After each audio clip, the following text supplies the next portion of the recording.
It's been a couple of weeks for me since the last time I recorded. Yeah, so we finished, I think, everything in the first chapter. Oh, wait. I can't do that here. Okay. I think I more or less remember.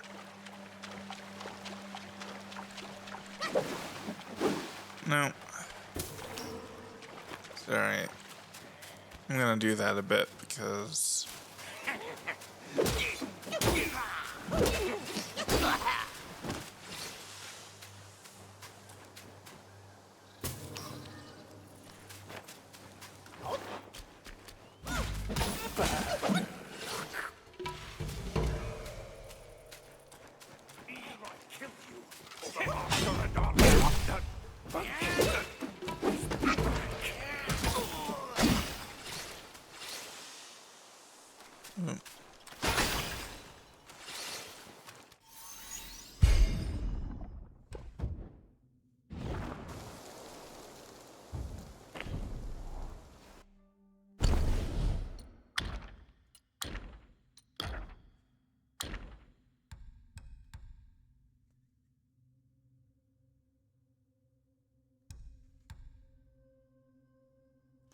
Oh, I do have to recraft in order to access other weapons within the same tree.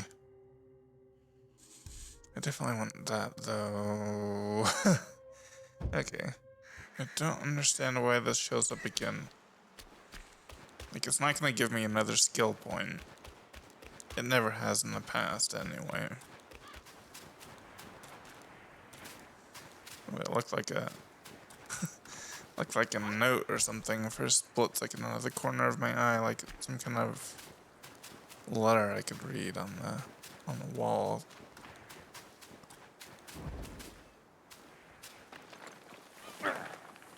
Okay, these do respawn.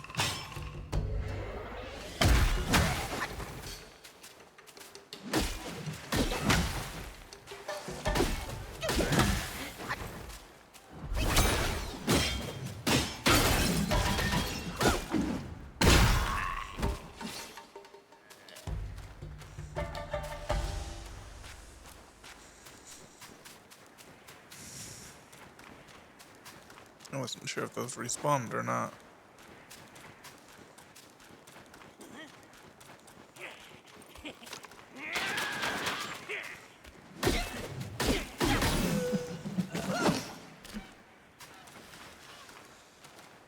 No way.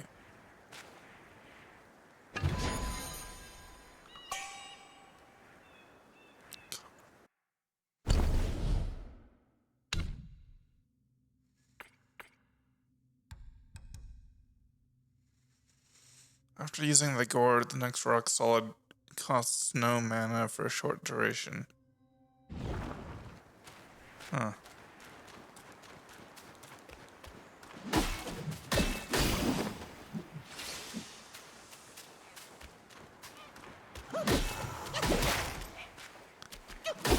I keep forgetting that.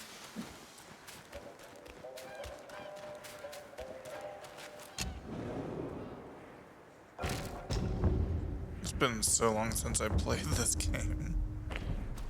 I mean, it feels like it anyway.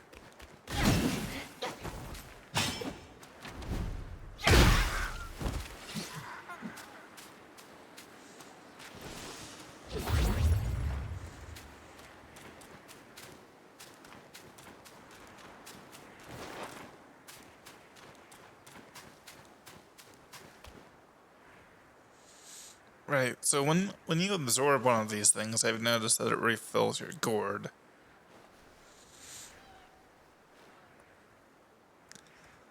So let's wait for the poison to go away.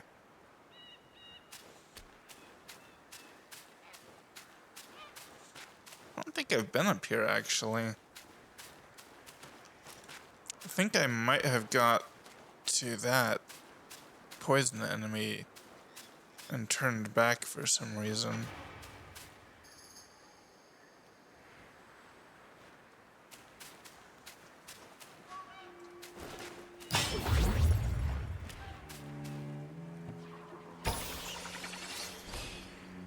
I guess it doesn't fully restore it. Or maybe it depends on how much will it contains.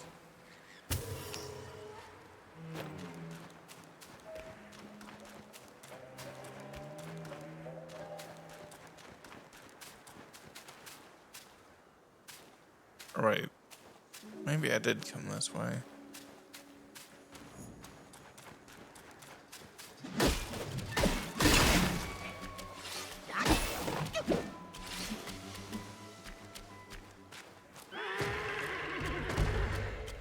Come on.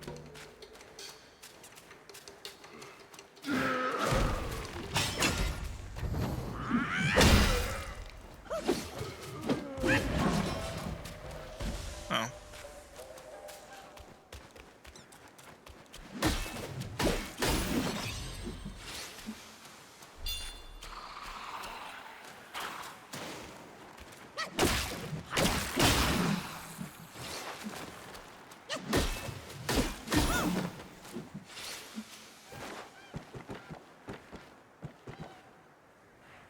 Or maybe I didn't.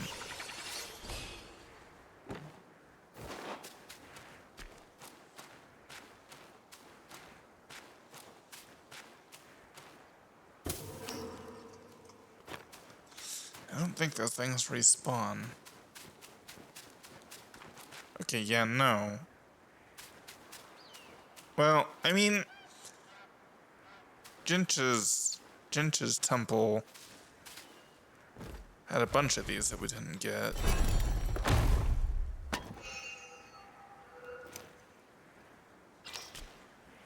So...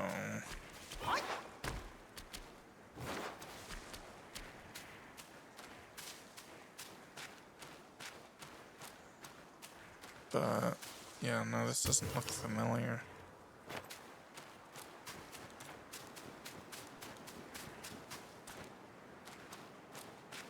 Your life for my son.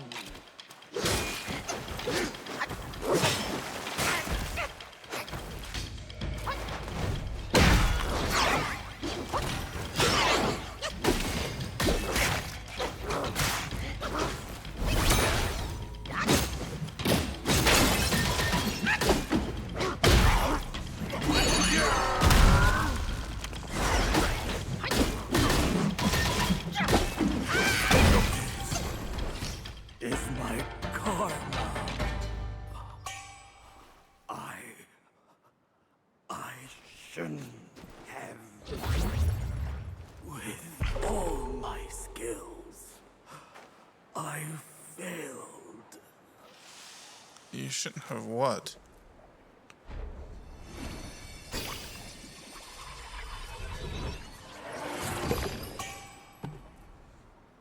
Oh, that I definitely should have waited.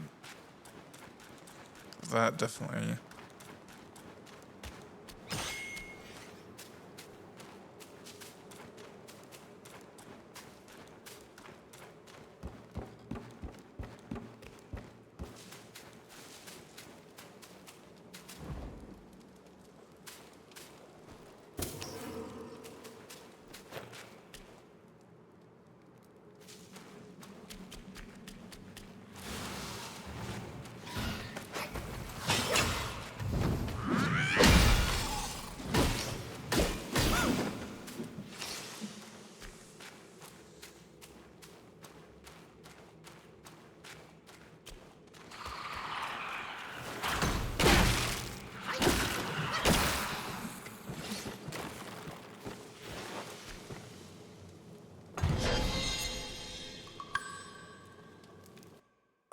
Glazed reliquary. Well, perfect dodging recovers a small amount of stamina.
Oh.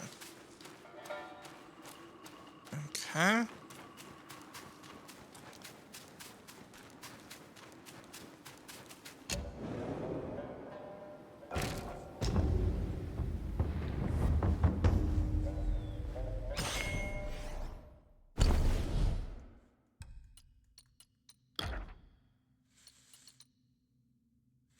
Take the form of the tiger's acolyte, draw near the foe in a flash, and hack them with a sword, dealing a single instance of damage.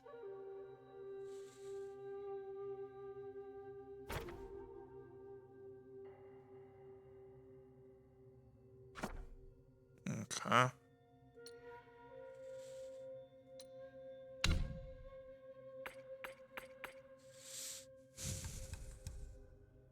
Old rattle drum.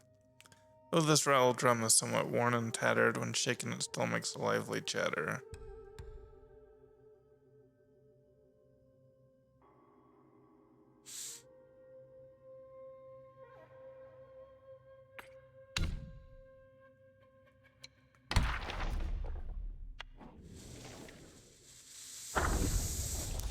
Tiger's acolyte. Where has the swordsman gone? With tears in his eyes, the wild wind sweeps the northern sands, lonely and desolate skies. Grass visits the empty village huts, dust welcomes the evil guise. Who knows the bitterness of the lotus heart, or the sourness within the pear's guise? There was once a swordsman, wild and free, who roamed the lands far and wide. For the love of a woman he forsook his wandering ways, married and had a child. But their happiness proved fleeting. From the mountains beyond the city walls there arose a wind, fierce and full of malice. It whipped the yellow dust into a frenzy, and the city was choked with it day after day. Soon his wife succumbed to a wasting sickness, and their child too became ill. The man was devastated. He spent all his silver in a vain attempt to heal his child. Then he heard of a bodhisattva on New Mount Sumeru who could cure the wind sickness. With haste, he gathered what he still had and set forth with his child. When he reached New Mount Sumeru, the disciples told him that the bodhisattva had departed for Yellow Wind Ridge long ago and had not returned. The man had no choice but to take his child and set out once more. When they arrived at the ridge, they learned that this place was right next to the fierce wind. The child's frail condition worsened with each passing hour. They took shelter in the village of Windrest, where the child rested, and the man went to find the Bodhisattva. One day, while passing a dry well outside the village, the man heard a tiger's roar. He climbed down into the well and found a hidden cavern, where a great tiger lay, wounded and weak, deep in meditation. The tiger told the man he was a deity in the mountain, revered by the village priests. In the village, they had even raised a temple in his honor.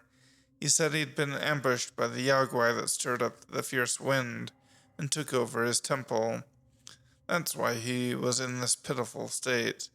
The man was doubtful, but he asked around the village and found that the tale was true in every detail, from the reverence of the priest to the temple in the valley. He hastened back to the well, his ailing child in his arms, to beg the tiger for healing. The tiger brought out a strangely shaped gourd, filled it with water, and gave it to the child. Wonder of wonders, after drinking from the gourd, the child was able to run and play as he had before the wind sickness struck. The tiger told the man that the wind had harnessed his essence. With the flesh of the living, he could regain his former might, and then he could tame the raging wind and heal the child completely. The man was reluctant, but as he watched his son grow stronger day by day, playing in the village with the other children, a terrible resolve hardened in his heart. He began to lead the unsuspecting villagers into the well, hoping to restore the tiger to its former strength. As time passed, most naturally, the villagers found out what he had done. By the time the man returned to the village, he found his son slain by their angry hands. It's not the son's fault! What the actual? The man was consumed by regret and drew the sword he had sealed away for years. He fell upon the villagers, and one by one he cut them down until the streets ran red with blood. Then, alone, he set out into the shifting sandstorm, lost in the ever-howling wind.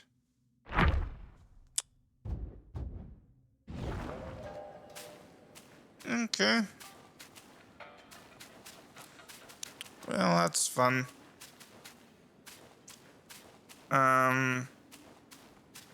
I literally cannot think of a single other place I haven't checked.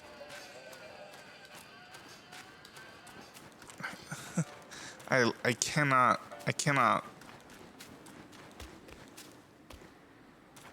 So I think I'm gonna move on to chapter 3 and re-explore chapter 3 next time. So anyway, thanks for watching, and now we'll see you next time.